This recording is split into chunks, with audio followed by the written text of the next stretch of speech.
Is the ceasefire between Israel and Hamas enough, or is a deeper solution needed for lasting peace? This question was explored by university students from Israel, Palestine, and the U.S. who gathered in Rome for a special global summit.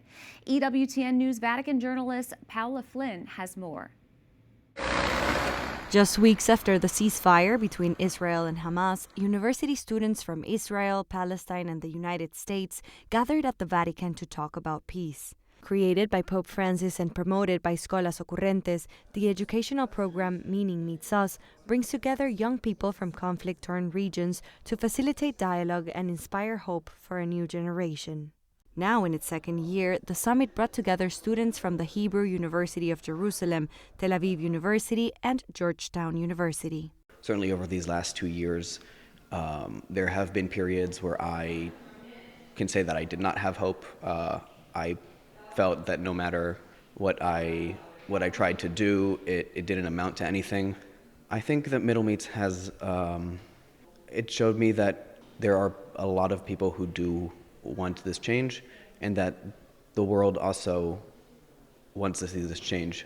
Among the various topics discussed during the sessions was the ceasefire between Israel and Hamas. The students talked about whether this could be a lasting solution and what a deeper, more meaningful resolution might look like. The participants also had the opportunity to meet Pope Leo during the Wednesday general audience, where they shared the results of their dialogue and received his encouragement. I spoke to the Pope himself, and I told him a little bit about our program with Scholas and Middle Meets. I told him that it's a dialogue program intended to connect and build bridges between Muslims, Jews, and Christians, between Israelis, Palestinians, and Americans.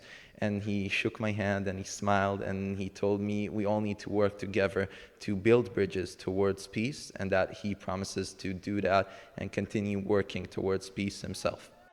The idea for this initiative was born after Hamas's attack on Israel on October the 7th, 2023.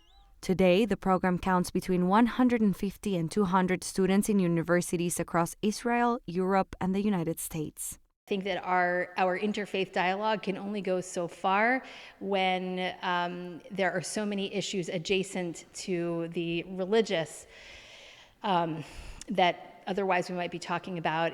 The intertwining of the religious and the political leaves us, I think, with the need to have connection to students in the region themselves, and not just to talking about what those students might be experiencing. Despite coming from different countries, religions, and backgrounds, the students share more than just a desire for dialogue.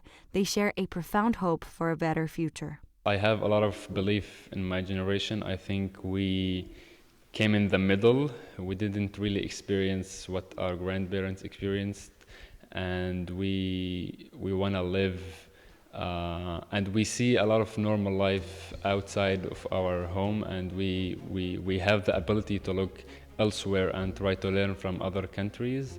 And I think my generation is really want to change. In Rome, Paola Flynn, EWTN News Nightly.